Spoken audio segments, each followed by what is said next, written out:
नमस्कार साथियों। तो चलिए आज के दैनिक जागरण में क्या खास खबरें हैं उन्हें हम लोग एक एक करके देख लेते हैं। और याद रखिए दैनिक जागरण का नेशनल एडिशन है, राष्ट्रीय संस्करण है, तो इसमें आप लोगों को महत्वपूर्ण खबरें ही देखने को मिलेंगी। सिर्फ हिंदू आस्था के प्रतीकों के विरुद्ध बोलते हैं विपक्षी नेता, ये कौन कह रहे हैं? मोदी जी कह रहे हैं। और आप सभी जानते हैं कि देखिए लोकसभा के चुनाव हैं, तो अब चुनाव प्रचार चलेगा, खूब राजनीति भी होगी। लोकसभा की बात करें तो 543 सीटें हैं लोकसभा में, ये आप भी जानते हैं। और इनका चुनाव डायरेक्ट जनता यानी कि मतदाताओं के द्वारा होता है। अगर आपकी उम्र 18 साल हो चुकी है तो वोटर सूची में आपका नाम जुड़ चुका होगा और आप लोग वोट डालने भी जाते होंगे। अगर आपकी उम्र 25 साल हो चुकी है तो लोकसभा का चुनाव लड़ सकते हैं आप लोग। अब कौन करवाता है चुनाव की देखभाल? तो इलेक्शन कमीशन ऑफ इंडिया, भारतीय निर्वाचन आयोग, एक संवैधानिक संस्था है। संविधान के अनुच्छेद 324 के तहत चुनाव आयोग की स्थापना की बात की गई है। 25 जनवरी 1950 में स्थापना हुई थी। 25 जनवरी को आप लोग मतदाता दिवस मनाते हैं। और नई दिल्ली में इसका हेडक्वार्टर देखने को मिलेगा। सुकुमार सेन पहले मुख्य चुनाव आयुक्त थे। सीए पर फिलहाल रोक नहीं, इस सुप्रीम कोर्ट ने अधिसूचना पर अंतरिम रोक लगाने का नहीं दिया आदेश। याचिकाओं पर केंद्र सरकार को नोटिस जारी कर 3 माह में मांगा सप्ताह में जवाब। शीर्ष कोर्ट में दायर करीब 250 से ज्यादा याचिकाओं में सीए को दी गई चुनौती। किसी पीड़ित को नागरिकता मिलती है तो इससे याचिकाकर्ता कैसे प्रभावित होंगे? और सीए के तहत नागरिकता देने के लिए 3 स्तरीय व्यवस्था। जस्टिस चंद्रचूड़ ने सॉलिसिटर जनरल मेहता से पूछा कि क्या सीए के तहत नागरिकता देने के लिए कमेटी आदि गठित हो चुकी है, क्या स्थिति है? इस पर मेहता ने कहा कि 3 स्तरीय व्यवस्था है, कमेटी बनेगी, आवेदन होगा और दस्तावेज देखे जाएंगे। पूरी प्रक्रिया में कितना वक्त लगेगा ये नहीं बता सकते, लेकिन इतना जरूर कह सकते हैं कि किसी को नागरिकता देने से याचिकाकर्ता किस तरह प्रभावित नहीं होते हैं।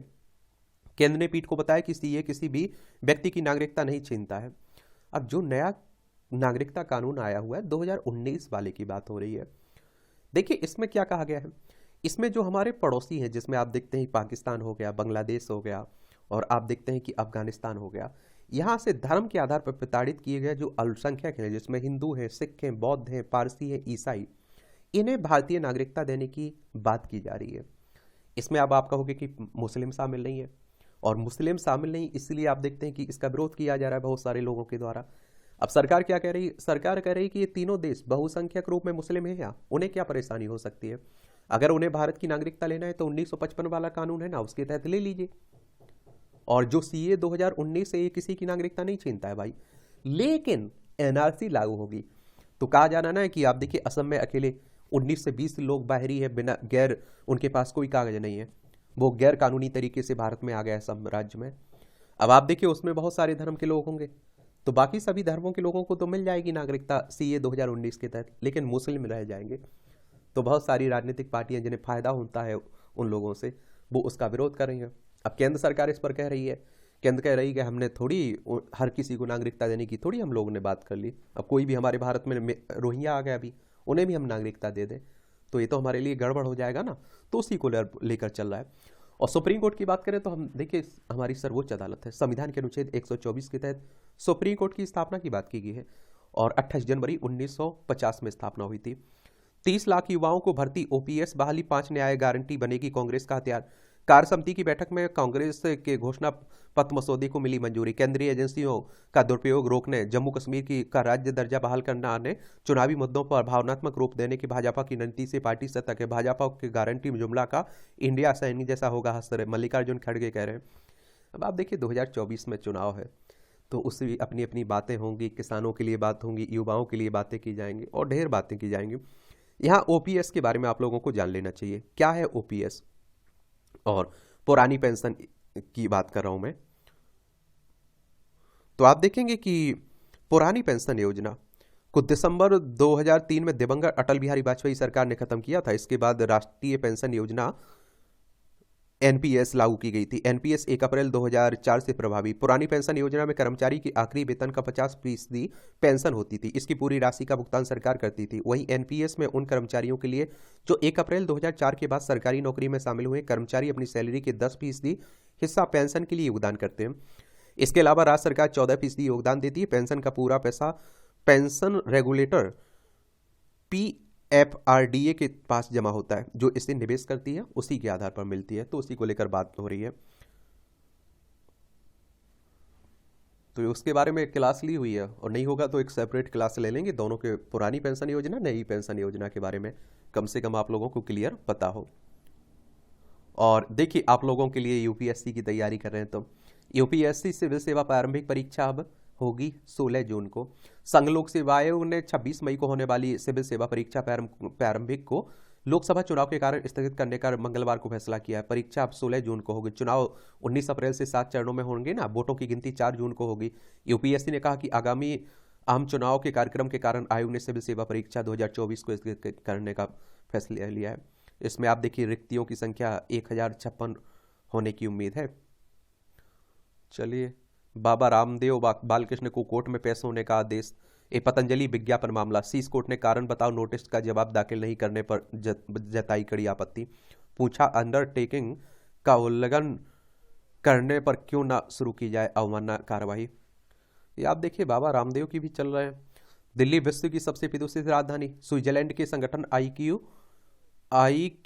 ईयर द्वारा जारी नई रिपोर्ट 2023 में भारत तीसरा सबसे प्रदूषित देश है। बांग्लादेश पहले नंबर पर, पाकिस्तान दूसरे नंबर पर, बिहार का बेगूसराय सर्वाधिक महानगरीय प्रदूषित है। इसमें आप देखेंगे 100 प्रदूषित शहरों में आप देखें 83 भारत के शामिल है। इसमें आप समझ सकते हैं। और अगर आप देखिए, इन कारणों से बढ़ रहा है प्रदूषण। वाहनों का धुआं, कोयला और कचरा जलाने से निकलने वाला धुआं, पराली का धुआं, सर्दी से बचने और ईंधन के रूप में जीवाश्म ईंधन जलाना और धूल। और विश्व के सर्वाधिक प्रदूषित 5 देशों की अगर हम बात करें तो इसमें आप देखें बांग्लादेश, पाकिस्तान, फिर भारत का नाम आता है, फिर तंजाकिस्तान, बुर्किना फासो, तीसरे नंबर पे है हम लोग, भारत। ठीक है, ये याद रखिएगा। और सर्वाधिक प्रदूषित 5 राजधानियों की बात करें तो दिल्ली टॉप पर है अपना, फिर ढाका बांग्लादेश की है, उवागा डोगो ये बुर्किना फासो की, 92 ये ताजिकिस्तान की, बगदाद इराक की है। तो ये सब याद रखिएगा आप लोग। अब आप देखिए, राष्ट्रीय राजधानी से जुड़ी हुई खबरें हैं, और दिल्ली केंद्र शासित प्रदेश है। अरविंद केजरीवाल यहाँ के चीफ मिनिस्टर हैं। विधानसभा में 70 सीटें हैं, राज्यसभा में 3 सीटें हैं, लोकसभा में 7 सीटें आपको देखने को मिलेंगी। अरविंद केजरीवाल के भी काफ़ी दिन बुरे चल रहे हैं। उनके देख रहे हैं 3 नेता तो जेल में बैठे हुए हैं। अब सुनाम में आने में आ रहा है कि अरविंद केजरीवाल का भी नंबर हो सकता है। एक दिन में होंगे दिल्ली के सभी बार एसोसिएशन के चुनाव, ये हाईकोर्ट कह रहा है दिल्ली।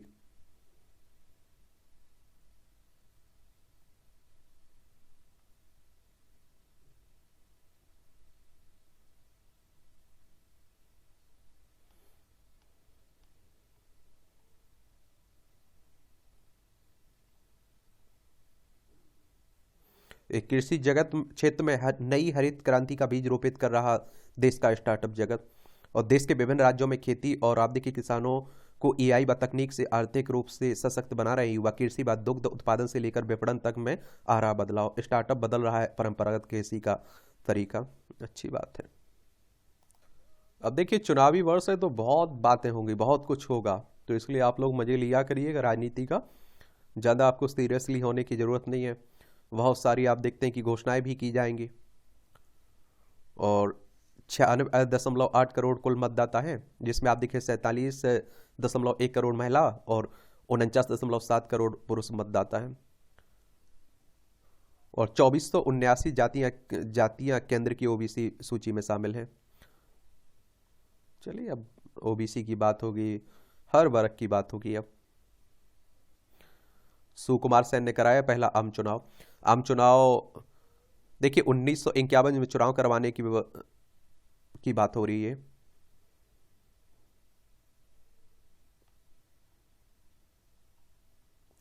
व्हाट्सएप, यूट्यूब के सहारे मतदाताओं को लुभाने में जुटे दल।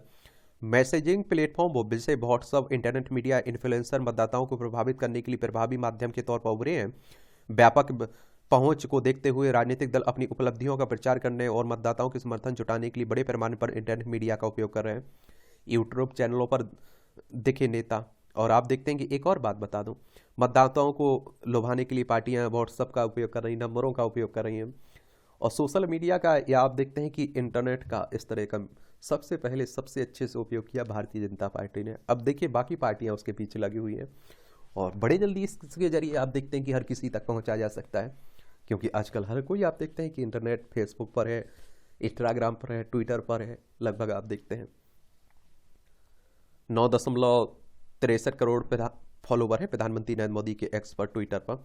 2.51 करोड़ लोग फॉलो करते हैं राहुल गांधी को एक्स पर। चलिए अच्छी बात है। प्रधानमंत्री तो आके कह नहीं थे कि हमारे यूट्यूब चैनल को भाई सब्सक्राइब कर लेना। वहाँ बिहार में आप देख चल ही रहा है, पारस पशुपति पारस है ना, उन्होंने इस्तीफा दे दिया मंत्रिमंडल से और उनकी लंका जल गई ना, चिराग पासवान ने जला दी। पहले नीतीश कुमार की लंका जलाई थी उन्होंने।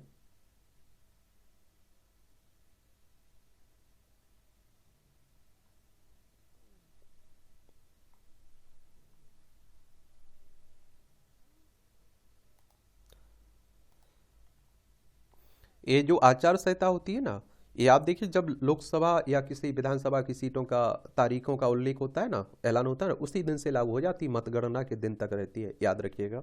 और कुछ नियम होते हैं जो पालन करना होता है हर पार्टी को, हर राजनेताओं को, तो उन्हीं की बात हो रही है।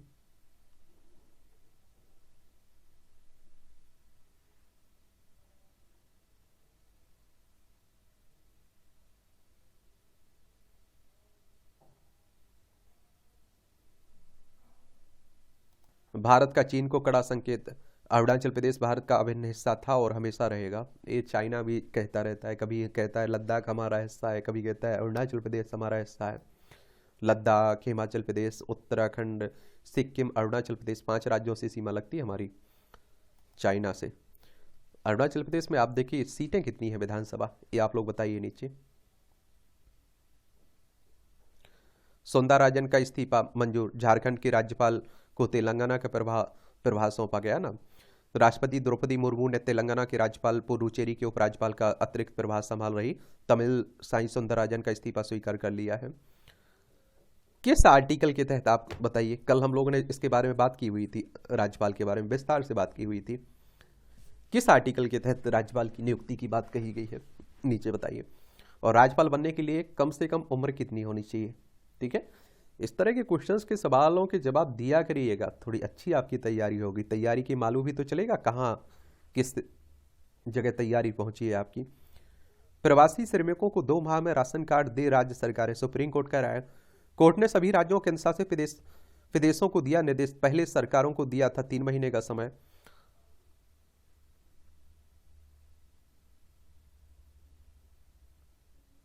विवाह में दिखावा रोकने को नागरिक कर्तव्य संहिता पर जोर, विश्व हिंदू परिषद के प्रांतीय मार्गदर्शन मंडल की बैठक में संत समाज ने की चर्चा। आजकल आप देख रहे हैं कि शादियां दिखावे की रह गई और रिश्ते कैसे हो गए, जर्जर हो गए, तो उन्हीं पर जोर देने की बात हो रही है। ओटीटी व इंटरनेट मीडिया पर अपशब्दों का नियमन नहीं हो सकता है, एक कोर्ट कह रहा है, सुप्रीम कोर्ट ने कहा है।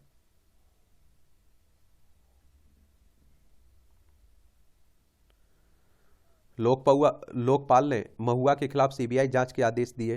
तृणमूल कांग्रेस की नेत्री व पैसे लेकर संसद में सवाल पूछने का आरोप है ना इन पर। लोकपाल ने 6 माह के भीतर जांच रिपोर्ट देने का, आप देखते हैं कि पेश करने को कहा है। और आप सभी जानते हैं कि लोकपाल 2019 में नियुक्ति हुई थी ना, और ऐसा कहा जाता था कि लोकपाल आएगा, भ्रष्टाचार खत्म हो जाएगा, उसी लोकपाल की बात हो रही है। देश की पहली बुलेट ट्रेन 2026 में चलेगी, अश्विनी वैष्णव साहब कह रहे हैं। और केंद्रीय मंत्री बोले विभिन्न स्टेशनों के निर्माण में हुई खासी प्रगति का, पहला स्वदेशी सेमीकंडक्टर चिप इसी दिसंबर में तैयार होगा। सोमालिया का जहाज ढूंढने के मामले में हाईकोर्ट पहुंची CBI. Central bureau of investigation की बात कर रहा हूं मैं, ठीक है।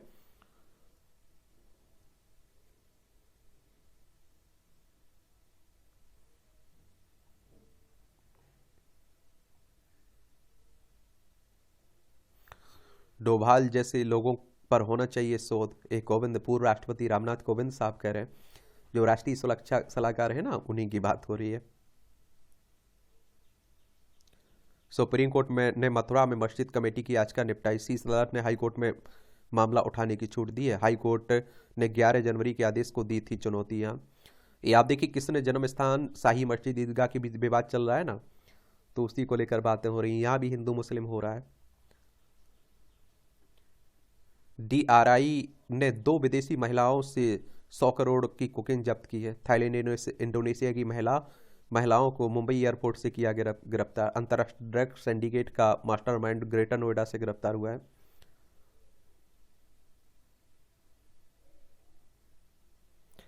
जोमेटो ने शाकाहारी ग्राहकों के लिए लॉन्च किया प्योर वेज फ्लीट।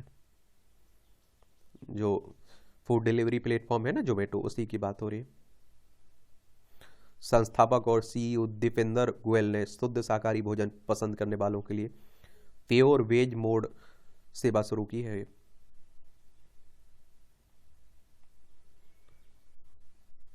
बढ़ाया हाथ तो महिलाओं को मिला रोजगार का आकाश। बिहार के मुजफ्फरपुर में जीविका की जिला कार्यक्रम प्रबंधक के प्रयास से 6 लाख से अधिक दीदियां बनी स्वावलंबी। और आप देखें कि 90,000 रुपये प्रति माह की मशरूम बेचने का है लक्ष्य। अब आप खुद सोच के देखिए, मैं कहता हूँ ना कि इस तरह का अगर नवाचार हो जाए तो बहुत कुछ काम किया जा सकता है, गांव में बहुत रोजगार सृजित किए जा सकते हैं, बनाए जा सकते हैं। लेकिन कुछ लोगों को तो आगे आना होगा, खासकर सरपंचों को, विधायकों को ईमानदारी से आगे। ये अब आप देखिए संपादकीय पाठ है, ये आपको प्रीलिम्स में, मुख्य परीक्षा में, इंटरव्यू में हर जगह मदद पहुंचाते हैं। एक सामान्य जानकारी भी आप लोगों को यहाँ से मिल जाती है। गोपनीयता के आवरण में चुनावी चंदा। तो आपने देखा है कि चुनाव इलेक्टोरल बॉन्ड काफी चर्चा में बना हुआ है, उसी की बात हो रही है। भारत विश्व का सबसे बड़ा लोकतंत्र है। लोकतंत्र की सफलता चुनावी प्रक्रिया में स्वतंत्रता, पारदर्शिता एवं निष्पक्षता से निर्धारित होती है। चूंकि चुनाव एक खर्चीली प्रक्रिया भी है, तो इससे कारण इसमें चुनावी चंदे की भूमिका अहम हो जाती है।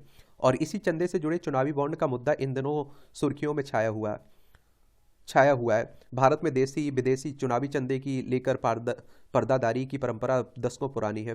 विदेशी चंदे के बारे में 1967 में तत्कालीन केंद्रीय गृह मंत्री यशवंतराव बलवंतराव चौहान ने लोकसभा में यह जानकारी दी थी कि इस देश के राजनीतिक दलों को मिले विदेशी चंदे के बारे में भारत के केंद्रीय गुप्तकर विभाग की रिपोर्ट को प्रकाशित नहीं किया जाएगा, क्योंकि इसके प्रकाशन से अनेक व्यक्तियों और दलों के हितों की हानि होगी। इससे पहले विपक्षी दलों के कुछ नेताओं ने और उसके प्रकाशन की मांग की थी। इस प्रकार उस समय केंद्र में सत्तारूढ़ इंदिरा गांधी सरकार ने यह परंपरा स्थापित कर दी कि सियासी चंदे के मामले में देश को हानि भले ही हो जाए, लेकिन राजनीतिक दलों और नेताओं को कोई नुकसान नहीं होना चाहिए।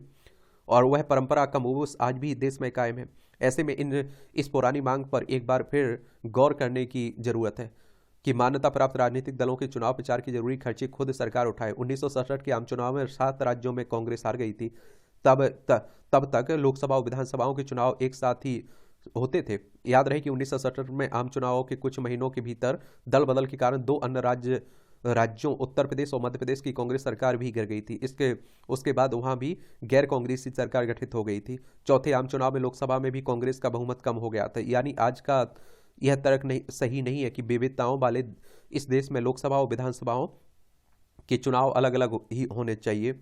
जब 7 चुनाव होने पर भी परिणाम अलग अलग होते ही थे, तो एक बार फिर एक ही साथ चुनाव कराने में नुकसान क्या है? असल में इसके लाभ अधिक हैं। एक वन नेशन वन इलेक्शन की बात हो रही है ना, और इसका उदाहरण आंध्र प्रदेश, उड़ीसा के संदर्भ में दिया जाता है कि यहाँ आप देखिए केंद्र में किसी और की सरकार बन जाती है, वहाँ राज्यों में किसी और की सरकार बन जाती है। अतीत की ओर देखें तो 1967 की चुनावी हार पर तत्कालीन प्रधानमंत्री इंदिरा गांधी चिंतित हो उठी थी। पहले से ही उन्हें यह पुष्ट खबर मिल रही थी कि इस चुनाव में विदेशी धन का इस्तेमाल हुआ है। तब इंदिरा गांधी को ऐसा लगा कि विदेशी धन सिर्फ विपक्षी दलों को मिला है। इंदिरा सरकार ने केंद्रीय गुप्तचर विभाग को इसकी जांच का जिम्मा सौंपा और जांच रिपोर्ट सरकार को सौंप दी, लेकिन रिपोर्ट को सरकार ने दबा दिया। ऐसा इसलिए क्योंकि यह रिपोर्ट सत्तारूढ़ दल के लिए भी असहज करने वाली थी। जांच के दौरान इस बात के भी सबूत मिले थे कि कांग्रेस के ही कुछ नेताओं ने अमेरिका से तो कुछ दूसरे कांग्रेस नेताओं ने सोवियत संघ से पैसे लिए थे। इस रिपोर्ट को बाद में अमेरिका अखबार द न्यूयॉर्क टाइम्स ने छाप दिया था। इस रिपोर्ट के अनुसार सिर्फ एक राजनीतिक दल को छोड़कर लगभग सभी प्रमुख दलों ने विदेशी चंदा स्वीकार किया था। गुप्तचर विभाग की उक्त रिपोर्ट के अनुसार अमेरिकी गुप्तचर एजेंसी और कम्युनिस्ट दूतावासों ने राजनीतिक दलों को काफी पैसे दिए थे। और उन दिनों विश्व के 2 खेमों के बीच शीत युद्ध जारी था। कम्युनिस्ट और गैर कम्युनिस्ट देशों ने भारत में अपने अपने खास समर्थक बना रखे थे। यह किसी से छिपा नहीं रहा कि इस दौर में एक खेमे का नेतृत्व अमेरिका, दूसरे खेमे का नेतृत्व सोवियत संघ कर रहा था। न्यूयॉर्क टाइम्स की सनसनीखेज रिपोर्ट पर 1967 के प्रारंभ में लोकसभा में बहुत तीखी बहस हुई। इसके परिणाम स्वरूप तमाम भारतीय अखबारों में भी इस खबर के बाद में काफी कवरेज मिला। जो खबर न्यूयॉर्क टाइम्स ने ब्रेक की थी, वह खबर भारतीय मीडिया क्यों नहीं ब्रेक कर सका? क्या तब भी गोदी मीडिया था? और इस समय एक तबका गोदी मीडिया का आरोप भारतीय मीडिया को लेकर लगा रहा है। उन्हीं दिनों यह खबर भी आई थी कि इस देश के एक ही बड़े उद्योगपति ने तकरीबन 5 दर्जन सांसदों को अपने पैरोल पर रखा हुआ था।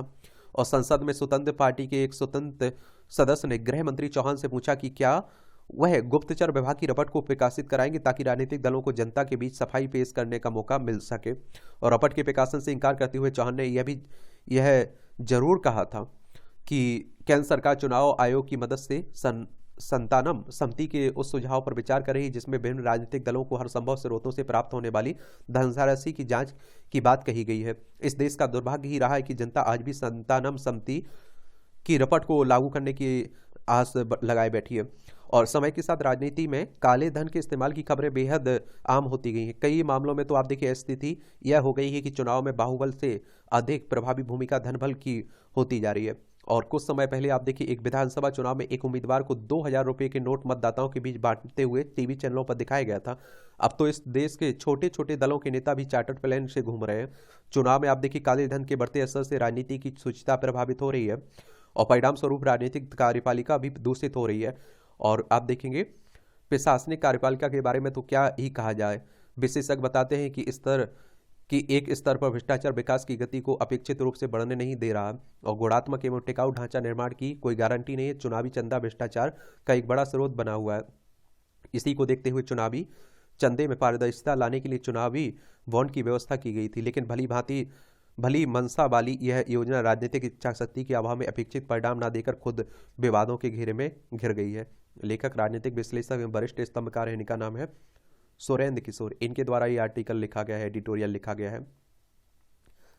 अब आप देखिए हमारी राजनीतिक पार्टियों को कहां से कितना चंदा मिल रहा है, जनता को मालूम होना चाहिए, क्योंकि आप लोग जनता हैं, आप ही चुन रहे हैं नेताओं को, समझ रहे हैं। तो ये बात होनी चाहिए। और हर राजनीतिक पार्टी, वो कहते हैं ना चोर चोर मोर शेर, जैसे भाई हाल है इनका। अब आप देखिए बाकी राजनीतिक पार्टियों को मिला है, वो भी तो दे दें, वो भी बता दें कि कहां से उन्हें किसने कितना चंदा दिया, वो अपने ही आंकड़े सार्वजनिक कर दें। तो ये सब चलता रहता है। एक नागरिकता कानून पर बेतुकी आपत्ति।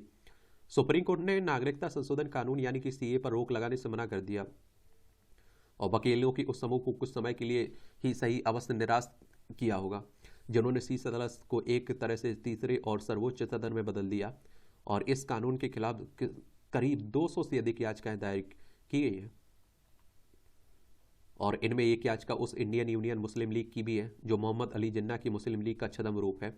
और स्पष्ट है कि इतनी अधिक याचिकाओं के कारण नागरिकता कानून की संवैधानिकता पर लंबी सुनवाई चलेगी। सीए पर आपत्ति की कमी नहीं है। एक आपत्ति यह है कि इस कानून के तहत अफगानिस्तान, पाकिस्तान, बांग्लादेश के मुसलमानों को भारतीय नागरिकता बन सकने की वैसी सुविधाएं नहीं दी गई जैसी इन देशों के हिंदुओं, सिखों, जैनों, बौद्ध और पारसियों और ईसाइयों को दी गई है।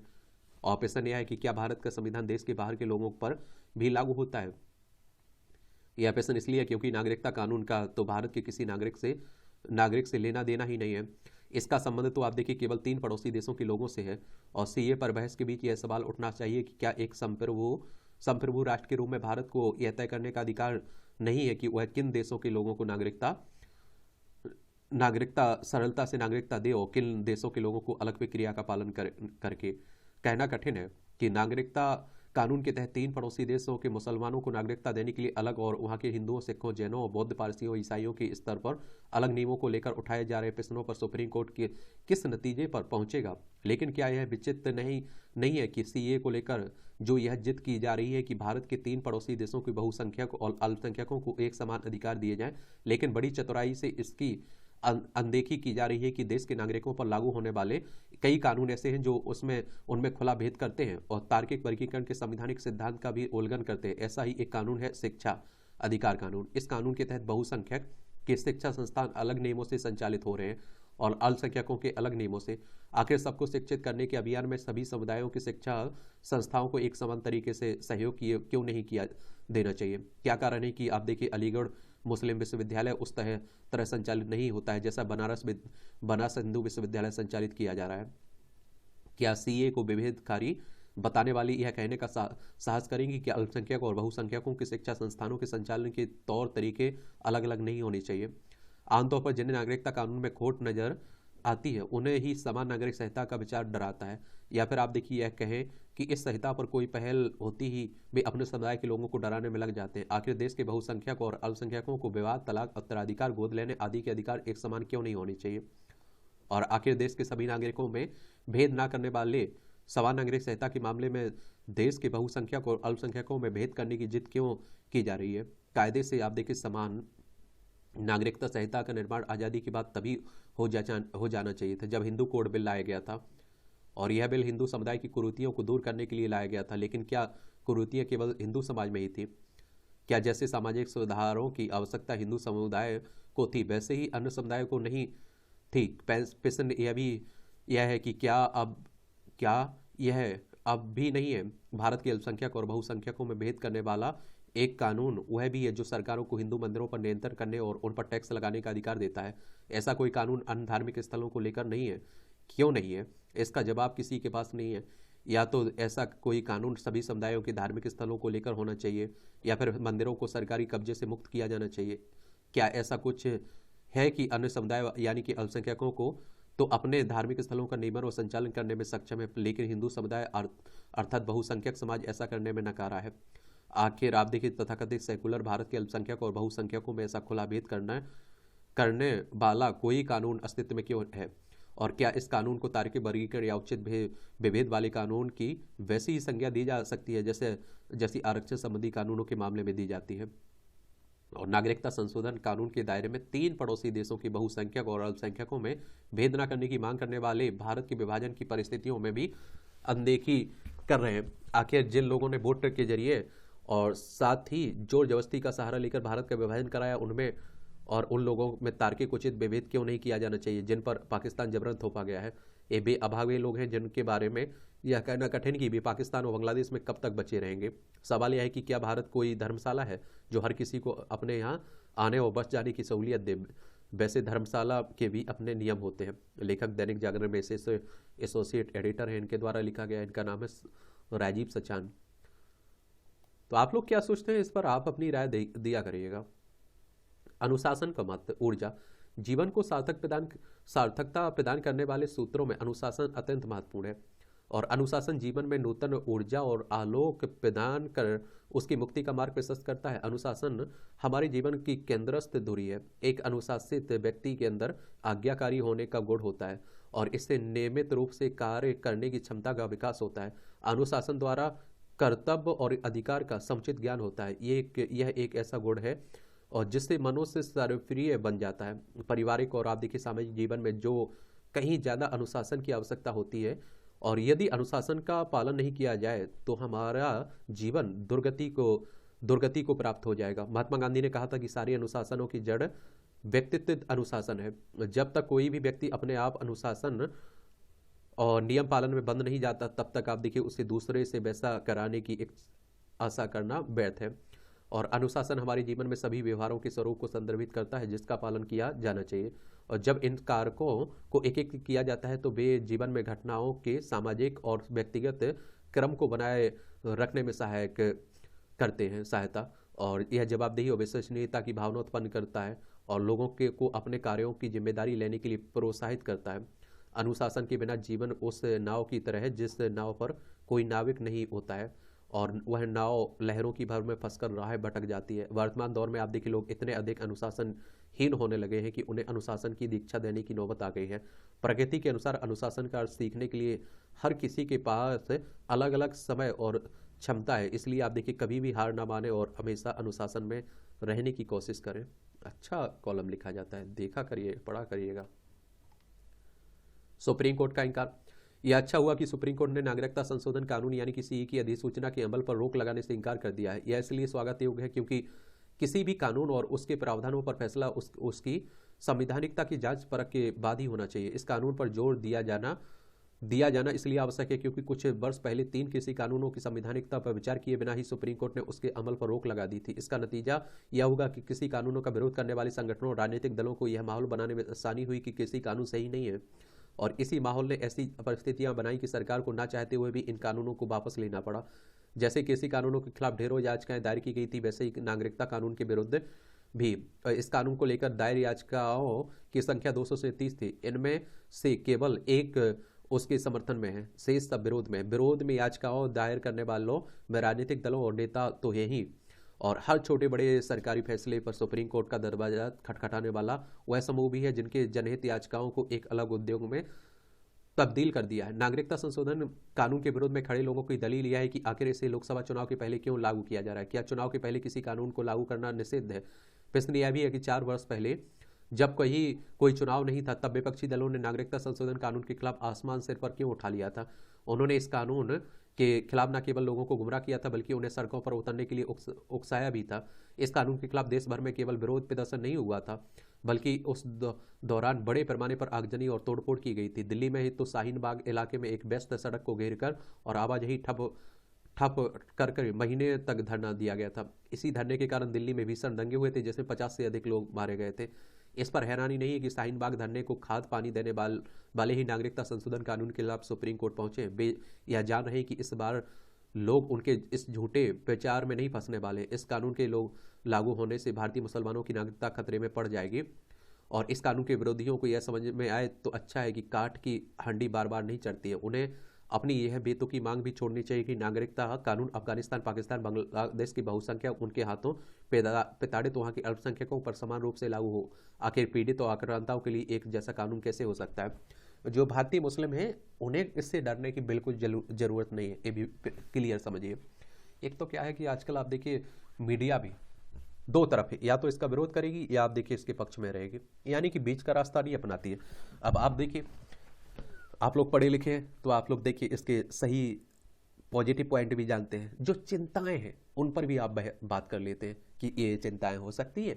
अब आप देखिए यही समझदारी की बात होती है। बहुत सारे लोग होते हैं ना जो एक तरफा सपोर्ट करते हैं या एक तरफा विरोध करते हैं, वो नहीं करना है, आपको न्यूट्रल रहना है। मैं कहता हूँ ना कि एक सिक्के के दो पहलू होते हैं, और कोई कानून आ रहा है तो कुछ चिंताएं भी होती हैं उसकी, तो उन चिंताओं पर भी आपको बहस करनी चाहिए, बातें करनी चाहिए। चुनाव प्रबंधन, तो आप देखिए भारत निर्वाचन आयोग की उत्तराखंड में पहले चरण में लोकसभा चुनाव कराए जाने की घोषणा के साथ ही सरकारी मशीनरी तैयारियों में जुट गई है।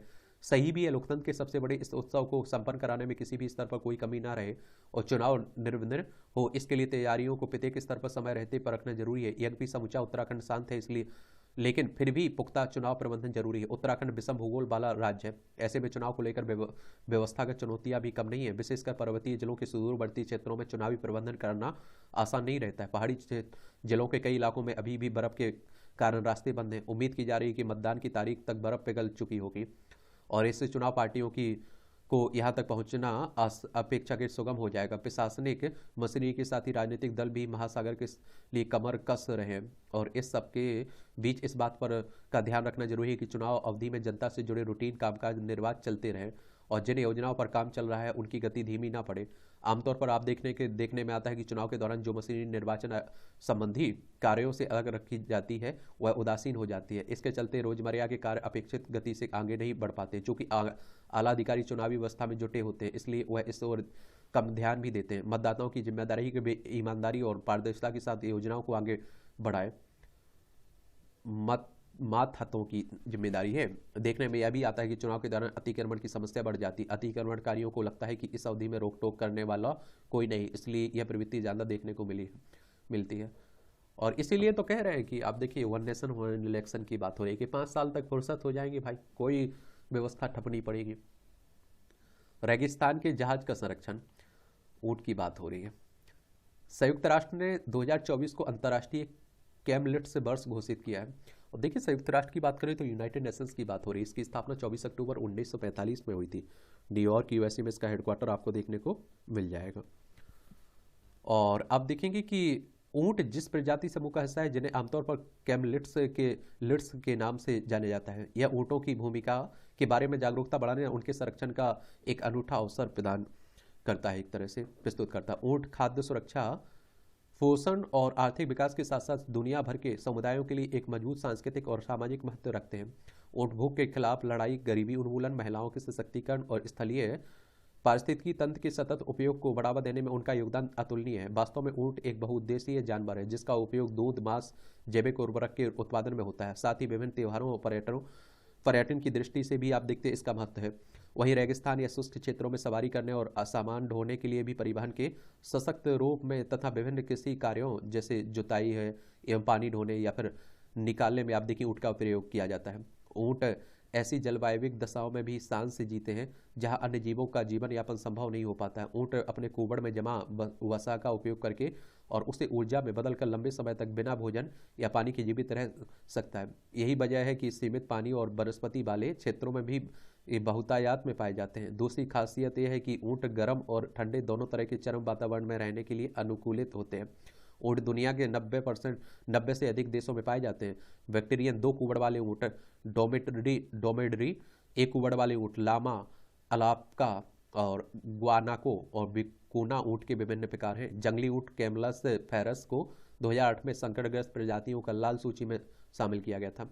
भारत में ऊँटों की तादाद लगातार कम हो रही है। भारत की लगभग 84% ऊँट आबादी राजस्थान में रहती। 19वीं पशु गणना 2012 की तुलना में 20वीं पशु गणना 2019 में ऊँट की कुल आबादी 4 लाख से घटकर 2.5 लाख रह गई। कि केंद्रीय पशुपालन विभाग के अनुसार ऊँटों की आबादी में कमी होने के प्रमुख कारण कृषि क्षेत्र में मशीनीकरण के कारण ऊँट की उपयोगिता में कमी, परिवहन के आधुनिक साधनों और सड़क मार्ग के विकास से ऊँट की मांग में कमी, चारागाह भूमि गिरावट, ऊँट पालन में आने वाली कमी। राजस्थान सरकार ने ऊँट को अपना राज्य पशु घोषित किया है और उनके संरक्षण के लिए ठोस कानून बनाए हैं। ऊँटों के संवर्धन और संरक्षण के लिए ठोस प्रयत्न की दरकार है। अच्छी बात है। ये आप देखिए, इन्हें भी पढ़ लिया करिएगा। कॉलम रहते हैं, टिप्पणियाँ रहती है। इसकी पीडीएफ आपका एजुकेशन सर्कल है ना जो टेलीग्राम पर प्लेटफॉर्म, वहाँ डाल देता हूँ, तो डाउनलोड कर लिया करिएगा। अब आप देखिए शिक्षा के क्षेत्र में कृत्रिम बुद्धिमत्ता। अभी आयरिस नामक एक एआई शिक्षक तिरुवनंतपुरम में एक स्कूल में आई ना, तो उसी को लेकर लिखा जा रहा है। चलिए, अच्छा आर्टिकल है, एडिटोरियल देख लेते हैं इसे भी। और एआई की चर्चा हर जगह हो रही है, आर्टिफिशियल इंटेलिजेंस की, कृत्रिम बुद्धिमत्ता की, तो इसके बारे में एक सामान्य जानकारी जरूर रखा करिएगा। हाल ही में भारत में पहली एआई आर्टिफिशियल इंटेलिजेंस शिक्षिका मिली है। निश्चित रूप से तकनीक के क्षेत्र में यह देश की अभूतपूर्व उपलब्धि है। केरल के तिरुवनंतपुरम के एक स्कूल में पेश की गई इस रोबोट शिक्षिका का नाम आइरिस है। यह रोबोट शिक्षिका चैट जीपीटी जैसे एआई प्रोग्रामों से लैस है और इसके पास गणित, विज्ञान जैसे विषयों के प्रश्नों का उत्तर देने की क्षमता भी है। 3 भाषाओं में बात कर सकने वाली यह एआई शिक्षिका साड़ी पहनकर स्कूल पहुंची और उसने बच्चों से हाथ भी मिलाया। शिक्षा के क्षेत्र में कृत्रिम बुद्धिमत्ता के प्रयोग का यह अपने आप में एक अनूठा उदाहरण है। यूं तो कृत्रिम बुद्धिमत्ता तथा अथवा आर्टिफिशियल इंटेलिजेंस की शुरुआत 1950 में हुई थी, किंतु इसका तीव्रता विकास 1970 के बाद आरंभ हुआ। हाल ही में बात की जाए तो नवंबर 2022 में चैट जीपीटी नामक ओपन एआई चैटबॉट के अस्तित्व में आने के बाद कृत्रिम बुद्धिमत्ता के क्षेत्र में निसंदेह एक क्रांतिकारी प्रादुर्भाव हुआ है। और चैट जीपीटी में उच्च स्तरीय एल्गोरिदम एवं प्रोग्रामिंग का प्रयोग करके प्रश्नों के उत्तर देने एवं मानव के उन सभी कार्यों को सहज एवं सरल बनाने का प्रयास किया जाता है जिनको पूर्ण करने के लिए उसे अपनी बुद्धि का इस्तेमाल करना पड़ता है।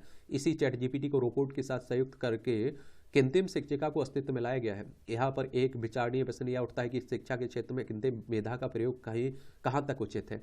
कुछ दिनों पहले इंग्लैंड के एक स्कूल में भी एआई चैटबॉट को प्रिंसिपल हेड टीचर बनाया गया एवं विद्यार्थियों को एआई आधारित पर्सनल असिस्टेंट दिए गए।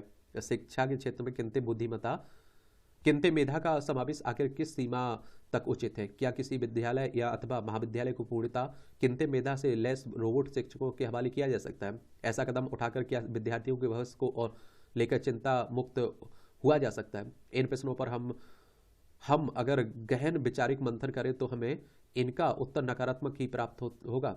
कारण यह है कि आर्टिफिशियल इंटेलिजेंस पर आधारित यह रोबोट शिक्षक महज एक उच्च कोटि की एल्गोरिदम एवं सूचनाओं की उच्च भंडारण क्षमता से युक्त मशीन है। यह प्रश्नों का उत्तर तो कदाचित दे सकती है, किंतु जब बात जिज्ञासाओं एवं रचनात्मकता की होती है तब निश्चित रूप से यह औंधे मुँह गिर पड़ेगी।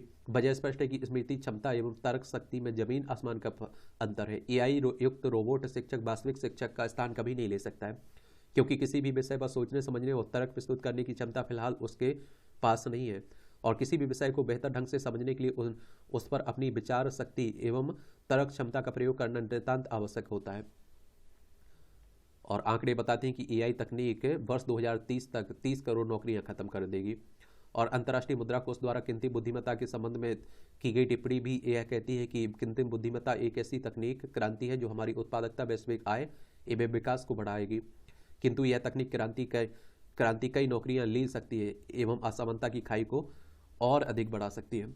और आखिर इन सभी रिपोर्टों का क्या मतलब है? क्या भविष्य में शिक्षक अपनी नौकरी से हाथ भी धो बैठेंगे, उन्हें पिति स्थापित करने वाली निर्जीव मशीनें होंगी।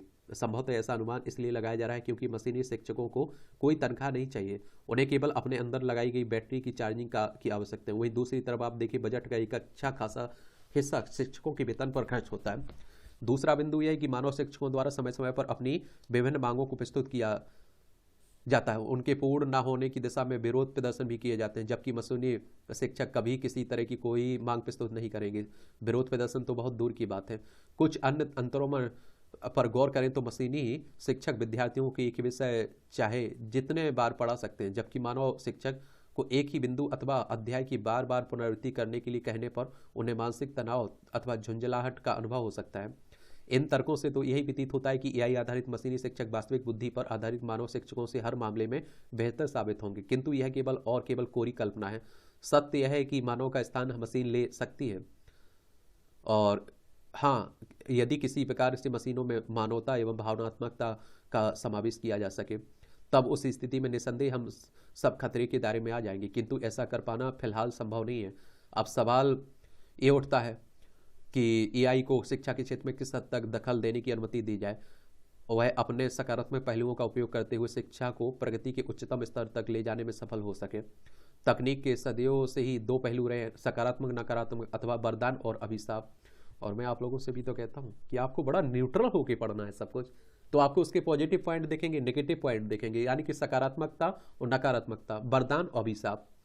शिक्षा क्षेत्र में भी हमें कृत्रिम मेधा का सकारात्मक पहलों पर का ही इस्तेमाल करना चाहिए। शिक्षकों को मशीन से प्रतिस्थापित कर देना तो अनुचित है, क्योंकि यह कदम बेरोजगारी जैसी गंभीर समस्या को बढ़ाने का काम करेगा। इससे देश का विकास पूर्णतः बाधित हो जाएगा। बेहतर रूप से में ऐसा किया जा सकता है कि शिक्षकों और विद्यार्थियों की सहायता के लिए एआई आधारित सहायक उपलब्ध करा दिए जाए, किंतु यह भी एक चुनौतीपूर्ण कार्य है, क्योंकि विद्यार्थियों को एआई जैसी सुविधाओं की खुली छूट मिल जाने पर भी जरा सी समस्या के हल के लिए एआई का मुंह ताकेंगे और स्वयं कोशिश करके हल ढूंढने और रचनात्मक ढंग से कार्यों को अंजाम देने की प्रतिभा धीरे धीरे उनसे दूर हो जाने लगेगी। एक दिन ऐसा होगा जब वे किसी भी विषय पर अपना स्वतंत्र सोच एवं तर्क प्रस्तुत कर पाने में असमर्थ हो जाएंगे। इसके लिए विद्यार्थियों को स्वयं अच्छे एवं बुरे की पहचान करते हुए सकारात्मक एवं प्रगति की ओर ले जाने वाली दिशा में कदम बढ़ाना चाहिए। उन्हें एआई का प्रयोग केवल आवश्यकता की स्थिति में ही करना चाहिए। शिक्षकों द्वारा कृत्रिम बुद्धिमत्ता का सहारा केवल अपने ज्ञानवर्धक एवं विषय की अद्यतन जानकारी के लिए ही लेना चाहिए। अनुप्रयोगों एवं नवाचारों के माध्यम से शिक्षकों को हमेशा यह सिद्ध करते रहना चाहिए कि मशीनें चाहे कितनी भी उन्नत दशा में क्यों न पहुंच जाए, वे एक जीते जागते शिक्षक का मुकाबला कदापि नहीं कर सकती हैं। और कृत्रिम बुद्धिमत्ता को एक वरदान के रूप में देखते हुए हमें इसका उपयोग विषम परिस्थितियों में एक ऐसी स्थिति में करना चाहिए जहां मानव सामान्य रूप से कार्य करने में समर्थ नहीं है। उदाहरण के लिए हमने 3 वर्ष पहले कोविड जैसी महामारी को झेला है। इस महामारी ने प्रत्येक मनुष्य को किसी न किसी रूप में प्रभावित किया है, और ऐसे संकटों के समय शिक्षा की सुचारू रूप से जारी रखने के लिए कृत्रिम मेधा का सहारा लिया जाना चाहिए। और निष्कर्षतः कहा जा सकता है कि शिक्षा के क्षेत्र में कृत्रिम बुद्धिमत्ता का प्रयोग शिक्षा के स्वरूप और स्तर पर आमूलचूल परिवर्तन कर सकता है, बशर्ते कि वह प्रयोग बुद्धिमत्ता से किया जाए। और अब मोबाइल जैसा ही हाल है कि आप देखिए, इसका उपयोग भी होता है, दुरुपयोग भी होता है, तो वो करने पर निर्भर है आपकी क्या आप कर रहे हैं। यहाँ IMF की बात हुई, इंटरनेशनल मॉनेटरी फंड, अंतर्राष्ट्रीय मुद्रा कोष की बात कर रहा हूँ। और मैं कह रहा हूँ कि इस तरह के संगठनों के बारे में एक सामान्य जानकारी जरूर रखा करिएगा, इनसे भी क्वेश्चन हर साल पूछ लिए जाते हैं। इसकी स्थापना 27 दिसंबर 1945 में हुई थी। वॉशिंगटन DC USA में इसका हेडक्वार्टर देखने को मिल जाएगा आपको। वर्तमान में 190 सदस्य इसके मेंबर।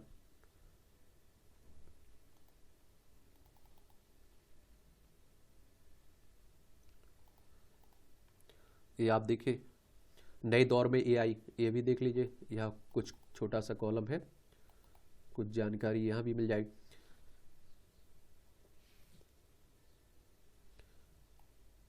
AI तकनीक आज जीवन के हर आयाम को प्रभावित कर रही है, और अमेरिका के कैलिफोर्निया स्थित अर्थ स्पीसीज प्रोजेक्ट के तहत किए जा रहे शोध के अनुसार विज्ञानी अब जानवरों के संचार को समझने के लिए AI तकनीक का विकास कर रहे हैं, और इसलिए भी मशीन लर्निंग सिस्टम विकसित कर रहे हैं। वर्षों से मशीन लर्निंग का उपयोग मानव भाषाओं का विश्लेषण करने या फिर प्राचीन संचार को समझने के लिए किया जा रहा है। इस अध्ययन से पशुओं के संचार को समझने में मदद मिलेगी। इससे दूसरी प्रजातियों के साथ हो रही दो तरफा संचार की संभावना भी बढ़ेगी। इस दिशा में साल 2018 में भी जर्मनी के विज्ञानियों ने एक रोबो बी यानी कृत्रिम मधुमक्खी बनाया था और प्रयोग के तहत उस कृत्रिम मधुमक्खी को असली मधुमक्खियों के बीच छोड़ा गया था।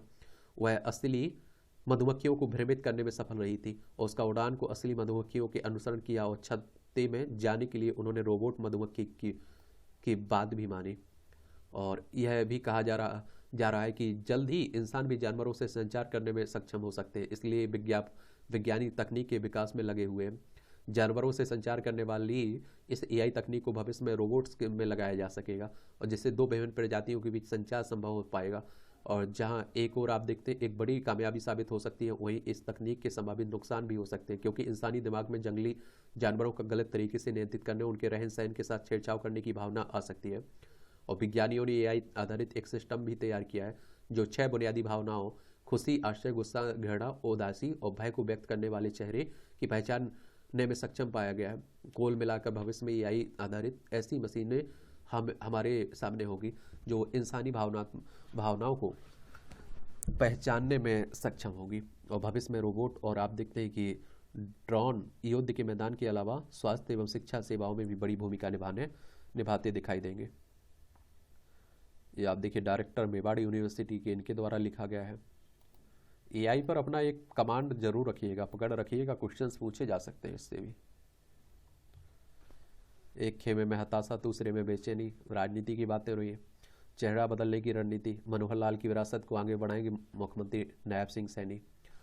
हरियाणा में चेहरा बदल दिया गया ना, अब नए मुख्यमंत्री हैं नायब सिंह सैनी, उन्हीं की बात हो रही है।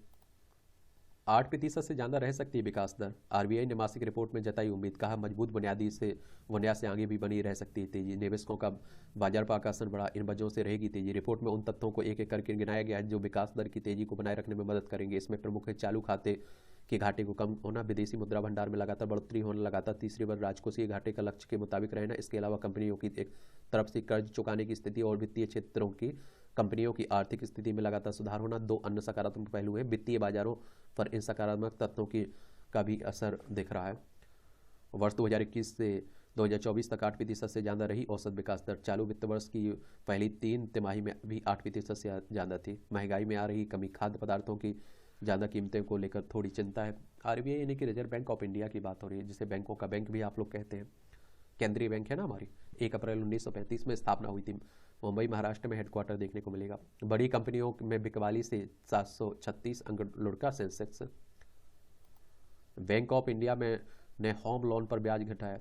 बैंक ऑफ जापान ने 17 वर्ष बढ़ाया ब्याज। बैंक ऑफ जापान मंगलवार को अपनी ब्याज दरों में 17 वर्ष पहली बार बढ़ोतरी की। इसके साथ ही ब्याज दर नकारात्मक दायरे से बाहर आ गई है। इससे पहले का फरवरी 2007 में ब्याज में बढ़ोतरी की गई थी। बैंक ऑफ जापान ने ब्याज दरों को -0.1% से बढ़ाकर -0.01% कर दिया है और बैंक ने महंगाई दर का लक्ष्य 2% रखा है। NHAI ने 16,000 करोड़ रुपए जुटाए। भारतीय राष्ट्रीय राजमार्ग प्राधिकरण ने आइसक्रीम कारोबार को अलग करेगी यूनिलीवर, मेटेन की कंपनी है ना। 10 वर्षों में 1,000 ट्रिलियन डॉलर की कंपनी बन सकती है चिप निर्माता एनवीडिया।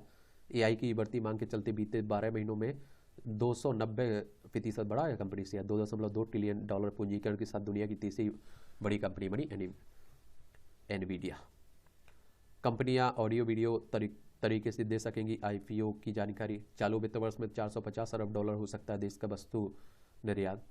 20% बढ़ा शुद्ध प्रत्यक्ष कर संग्रह। चालू वित्त वर्ष अप्रैल 2023 से 17 मार्च 2024 के बीच की बात हो रही है। 17 राज्यों ने लिया 50,200 करोड़ रुपए का कर्ज, तक समझ सकते हैं। अदानी ग्रीन एनर्जी ने अमेरिका में रिश्वत मामले में जांच की बात स्वीकारी। अदानी समूह की नवीकरणीय ऊर्जा कंपनी ने कहा कि उसका जांच का सामना कर रही थर्ड पार्टी से कोई संबंध नहीं है।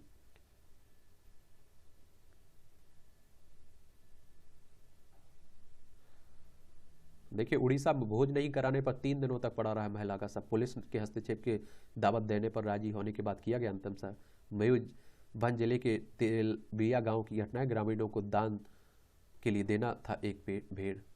बताइए क्या परंपरा बनी हुई है।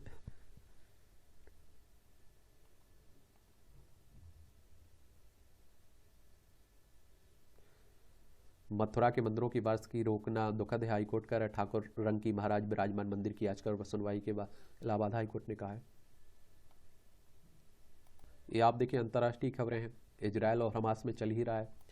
देखिए ये हमारा प्यारा भारत है एशिया में, ये अरब सागर हो गया, अदन की खाड़ी, ये लाल सागर, ये भूमध्य सागर, ये आप देखिए इजरायल देखने को मिलेगा। कमला हैरिस बोली ट्रंप लोकतंत्र व मौलिक स्वतंत्रता के लिए खतरा है। यहाँ भी अमेरिका में भी चुनाव है ना, H1 वीजा पंजीकरण की अंतिम तिथि आप देखिए 22 को है और अमेरिकी संघीय एजेंसी ने बताया कि यह सुविधा USCIS की साइट पर ऑनलाइन उपलब्ध है। भगत सिंह शहीद दिवस कार्यक्रम की सुरक्षा पर निर्णय ले लाहौर पुलिस। नवाज के दोनों बेटे पनामा पेपर से जुड़े भ्रष्टाचार के मामले में बरी हो गए। अब आप देखिए पाकिस्तान के, अब वो कहते हैं ना कि संयम है कोतवाल तो काहे करना, उनकी सरकार ही आ चुकी है। लद्दाख, जम्मू कश्मीर, पंजाब, राजस्थान, गुजरात, 5 राज्यों की सीमा लगती है हमारी। रूस की जब्त की गई संपत्ति से यूक्रेन की मदद करना चाहता है यूरोपीय संघ। यूक्रेन और रूस में चल रहा है, यूक्रेन और रूस इनके बीच चल रहा है।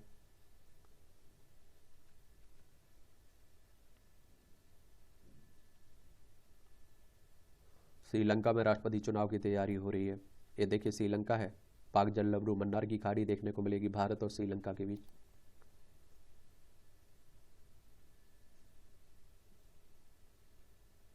ब्रिटिश पीएम से मिलने पहुंचे ओबामा, AI समेत कई मुद्दों पर चर्चा हुई है। ब्राजील के पूर्व राष्ट्रपति बोल्सोनारो पर लगाया गया पहला अभियोग। कोविड टीकाकरण आंकड़ों को गलत साबित करने के आरोप लगे हैं। अब अमेरिकी सेनेटर वेन कार्डियन ने CA लागू होने पर चिंता जताई है। उसी नागरिकता संशोधन कानून की बात हो रही है। अब आप देखिए खेल का क्षेत्र है तो खिलाड़ियों के बारे में जान लीजिएगा। WPL विजेता टीम को दिया गया गार्ड ऑफ ऑनर। RCB की जर्सी लॉन्च करेगी स्मृति मंधाना, साथ में कप्तान डुप्लेसिस। IPL में स्मार्ट रिप्ले प्रणाली से सटीक निर्णय लेने में टीवी एम्पायर की BCCI शुक्रवार से शुरू हो रहे सत्र से नए सिस्टम को करेगा पेश। मैदान में लगे 8 हॉक आई कैमरों में लेंगी मदद।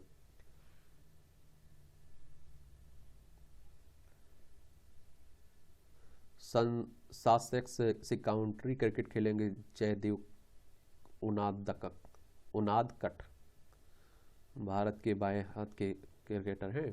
क्वालिफाइंग टूर्नामेंट के लिए शॉटगन टीम चयनित हुई। राष्ट्रमंडल खेलों की स्वर्ण पदक विजेता श्रेयसी सिंह, अनुभवी निशानेबाज मिराज अहमद खान और विश्व की कप विजेता गनीमत शेखों को पेरिस ओलंपिक के लिए दोहा में 19 से 29 अप्रैल तक होने वाले अंतिम क्वालिफाइंग टूर्नामेंट में भाग लेने के लिए मंगलवार को चुनी 12 सदस्यीय शॉटगन टीम में चुना गया है ना। सतीश कुमार मुख्य ड्रा में भारत के सतीश कुमार करुणाकर ने मंगलवार को पहले 2 पुरुष सिंगल्स क्वालिफायर मैच में जीतकर स्विस ओपन बैडमिंटन टूर्नामेंट में जगह बनाई है। एडिलेड में डे नाइट टेस्ट खेलेगा Bharat. Pankaj Advani billiards hall of fame में शामिल हुए। मियामी ओपन में पदार्पण मैच में जीते नागल। चले खेलों की बातें होती हैं।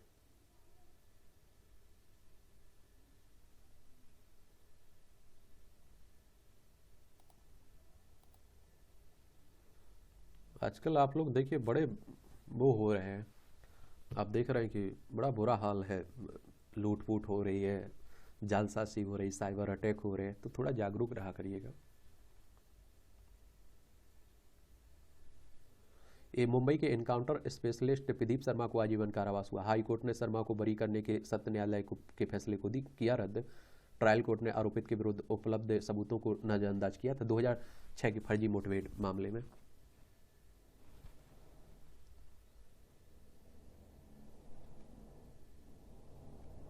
मेजर ने बनाया कई लक्ष्यों को एक साथ तबाह करने वाला उपकरण, मिला पेटेंट। कर्नल रैंक का अधिकारी होगा नई टेक यूनिट का प्रमुख, ये भी याद रखिएगा। अब देखिए साइबर ठगी के लिए 3 लाख से अधिक विदेशी नागरिकों के डाटा का उपयोग किया गया है। अब सोचिए, यहाँ भी आपको जनरल नॉलेज की जानकारी मिल जाती है, परीक्षा के पॉइंट भी सही पॉइंट मिल जाते हैं, देख लिया करिएगा। बृहस्पति, शनि व मंगल के संयोजन से ब्लैक डेथ का जन्म 1345 में आज ही शनि, बृहस्पति, मंगल ग्रह एक सीध में आ गए थे। खगोल विदों के अनुसार इस संयोजन ने ब्लैक डेथ को जन्म दिया था। ब्लैक डेथ एक महामारी थी। इसका प्रकोप यूरोप में 1340 से 1353 तक रहा। इसने 2.5 करोड़ से ज़्यादा लोगों की जान गई थी। FDA ने एड्स की पहली दवा एजेडटी की बिक्री को मंजूरी दी। 1987 में आज ही ADF food and drugs administration ने एजिडोथाइमिडिन AZT की बिक्री को मंजूरी दी थी।